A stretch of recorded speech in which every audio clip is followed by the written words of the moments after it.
Fala, investidores, sejam muito bem-vindos ao canal Planilheiro Investidor. Sou Adriano Costa e nesse vídeo nós vamos falar do relatório gerencial de outubro de 2023 do fundo RBRR11, o RBR Rendimento High Grade.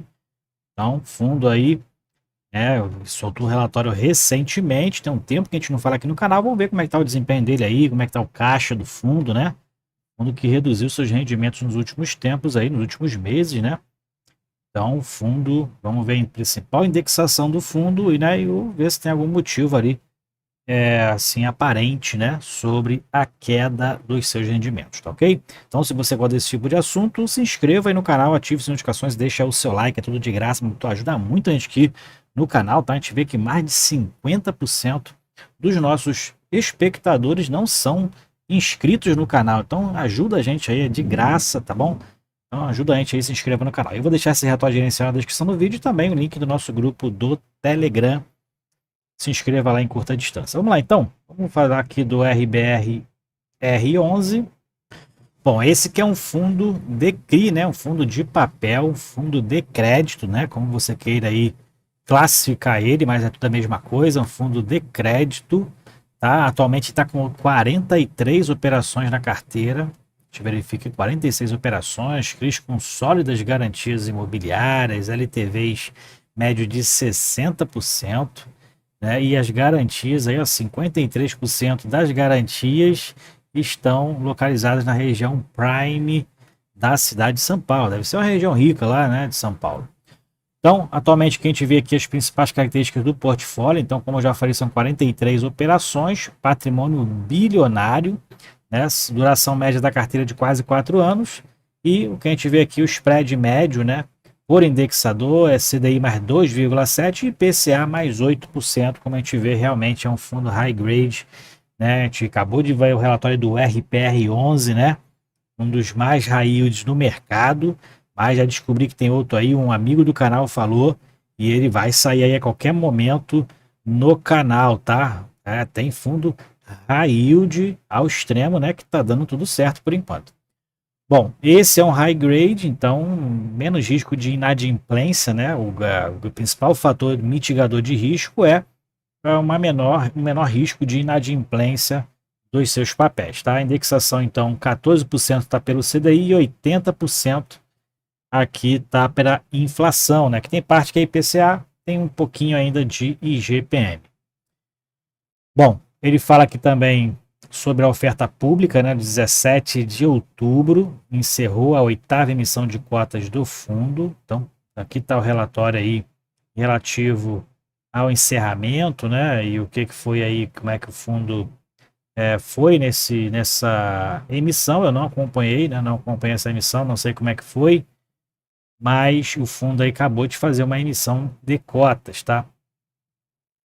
E aí, aqui ele fala sobre o resultado, então, e o resultado do fundo fez uma distribuição aí de 65 centavos por cota, foi o dividendo distribuído do fundo, que dá aí 0,74% no mês, né? E nos últimos 12 meses, 9,30, distribuiu mais de R$ 9,95. E o volume médio negociado, o fundo tem uma boa liquidez no mercado, né? 3,6 milhões de reais de volume médio no mês de outubro. Bom, ele fala sobre o dividendo, a gente já falou aqui, né? O fundo ainda detém aí o resultado acumulado pela inflação não distribuído de 76 centavos por cota, ainda além, né, da reserva gerencial de 26 centavos por cota, tá? Provavelmente essa parte aqui dos 76 centavos por cota pode ser algum ali, né, correção acruada, né, do fundo, né? E aqui a gente verifica, né, o IPCA e o IGPM divulgado nos últimos 6 meses. Então o IGPM teve 2 meses seguidos aí de IGPM positivo, né? Mas o IGPM vem negativo ali durante o ano de 2023, está com deflação, né? O IPCA teve uma deflação aqui no mês de junho, uma leve deflação, mas segue aí ali em torno de 0,25% ao mês, né? E a gente verifica aqui em relação à localização, né? Então, 86% das garantias do fundo estão na cidade de São Paulo e regiões Prime 53%. 3%, que é aqueles bairros mais nobres, né? Faria Lima, Jardins, Pinheiros e etc. Bom, mais para baixo a gente verifica aqui algumas informações do fundo. É um fundo que vem de maio de 2018, administrado pela BTG Pactual, gerido pela RBR, né? Fundo com quase mais de 1,4 bilhões de reais e tem mais de 139 mil cotistas. Então, se você é o cotista, deixa o seu like aí, né? Dependendo do número de visualizações e de like, né? A gente vai fazer aqui um acompanhamento mensal, como a gente faz com diversos fundos já aqui no canal, né? Acompanhando o que a gestão está fazendo através dos seus relatórios gerenciais. Cota patrimonial 93,55 e a cota de mercado que está atualmente esse preço aqui mesmo, 87,36. E essas são as taxas cobradas, né? 0,8% de taxa de gestão, 0,80, né? Vamos dizer assim, 0,15 de administração e tem uma taxa de performance aqui de previsão que ultrapassar 20% do CDI. Bom, vamos lá então, aqui ele fala sobre acompanhamento de alguns do portfólio do próprio RBR, né? Ele tem ali um portfólio, né, de fundos imobiliários, então a principal locação dele é o RBR Logística, e ele fala aqui que um dos imóveis recebeu aí uma certificação LEED Gold mais Plus, sei lá, M, que eu não sei o que é, mas está ligado a ESG, né? Aí comum agora essa certificação para algumas empresas. Aqui ele fala sobre o cenário macro, então ele fala sobre inflação, fala sobre Bovespa, né, de outubro que foi muito ruim, mas de novembro que já teve uma alta aí bem considerável, tá? Teve algumas situações aqui, algumas atuações que o governo fez, né, em relação à Minha Casa Minha Vida, por exemplo, a atualização das faixas de renda, isso pode beneficiar o setor imobiliário, principalmente o setor imobiliário de baixa renda, e tem outras aqui, informações que você pode baixar o relatório e ver a visão do fundo e o que o fundo enxergou ali no mês de outubro de relevante. Então, vê lá. Dentro dos resultados, a gente verifica aqui que a receita do fundo até teve uma alta, né? 10 milhões e 200 de receita, despesas 1,1 milhões. Então, o fundo teve uma melhora aqui nos juros do CRI e um pouquinho de melhora também na correção monetária, né? O fundo está com caixa mais alto por conta aí do valor das emissões, né? Então teve um aumento aqui também na liquidez. Não, a liquidez do fundo até que está equilibrado. O fundo provavelmente já deve ter alocado nesse período ali, né, o valor da sua oitava emissão, né? Ou nesse período aqui o fundo ainda não tinha ali o valor em caixa, né, como liquidado aí da oferta, como liquidação da oferta. Então, fundo aqui então dentro do fluxo financeiro operacional 9,1 milhões, um pouquinho abaixo aqui, né, do que um pouquinho alto, na verdade teve uma melhora, né, uma melhora bem considerável aqui nas receitas não recorrentes dos CRIs e na receita não recorrente dos FIIs, provavelmente fruto de ganho de capital, né? Então ganho de capital não é recorrente, o fundo faz de vez em quando, teve um desempenho bom aqui no mês de outubro, né? Muito superior ao mês de setembro, mas teve aqui prejuízo, pequeno prejuízo aqui nas receitas não recorrentes dos FIIs, né? Então teve perda aí nas negociações e o resultado final 10,3 milhões, fundo distribuiu 8,7 milhões, então o fundo fez reservas aí, né? E teve rendimento de novos cotistas também, né? Os recibos de subscrição, então o fundo pagou 0,65 ou 65 centavos por cota, né?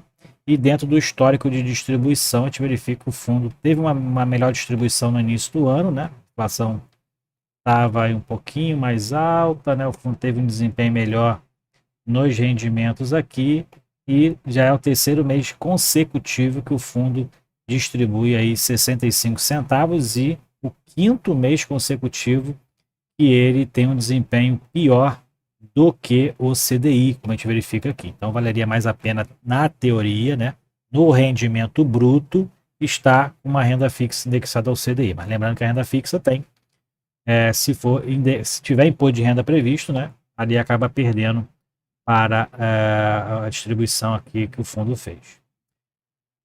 Bom, mais para baixo a gente vai verificar aqui a composição por cota, então o fundo teve um desempenho pior aqui em agosto, né, nas receitas recorrentes dos CRIs, né, 44 centavos, né, então está tendo uma variação bem grande aqui, como a gente verifica o rendimento dos CRIs, né, a receita dos CRIs da carteira não tem sazonal, não tem um equilíbrio, né, então tem situações aqui que provavelmente a inflação tem impactado nessas distribuições.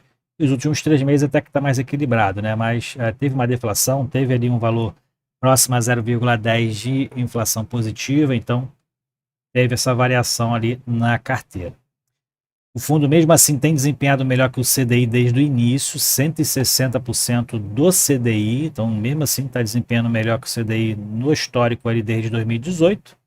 E a tabela de sensibilidade, aqui a gente verifica a carteira atual e as premissas, então o fundo tem 95% alocado em CRI, são 71% indexado ao IPCA, 13% ao CDI, o restante 10% em IGPM, e o caixa atual está em 4,42%, e o fundo tem operações compromissadas, né? Pelo que eu estou vendo aqui, o fundo tem ali uma pequena alavancagem para alavancar a receita, né? E ter um resultado melhor.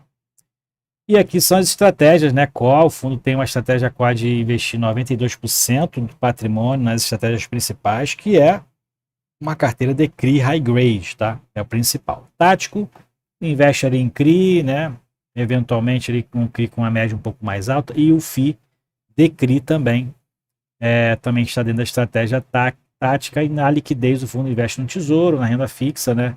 Em instrumentos de caixa e FI de CRI com baixo risco, mas com alta liquidez. Então o fundo considera esse tipo de FI fundos de liquidez imediata. E aqui a indexação por spread, né, 71% IPCA, de CRI em IPCA mais 8%, e CDI mais 2,7% dos CRIs ali 14%, então o fundo tem ali uma indexação principal ao IPCA. Bom, aqui a gente verifica aqui a indexação aqui embaixo, né, a ancoragem, então RBR 82%, que ele fala que oferta 476 a mercado 14%, e no secundário 5%, né, provavelmente o principal dentro dessa ancoragem aqui, em relação ao percentual das carteiras, da carteira de CRI, então é baseado na carteira de CRI, tipo de risco 71% está ligado ao risco corporativo, então baixo risco, né, considerado baixo risco. Dentro do Sudeste também, reduz também um pouquinho de risco, que é o principal, né, centro econômico do Brasil. E no setor imobiliário, o percentual das carteiras de CRIs, 40% está na lajes corporativas, né? Então, como ele tem o principal da carteira ao setor corporativo, acaba tendo lajes corporativas, galpão logístico, shopping center, né? Então, o principal percentual por setor imobiliário. E aqui a carteira em si do fundo, né? Então, uma carteira aqui é uma carteira grande, né? A gente verifica uma diversificação, inclusive não tem muitas repetições, uma carteira bem diversificada. Tem aqui Leroy 1, Leroy 2, né? Mais BTLG 2, então provavelmente também tem um. A gente verifica Faria Lima 2, então também tem um. Então, mas em si aqui a carteira não tem muitas repetições, tem uma diversificação interessante. Aqui a carteira de FI, então FI de crédito.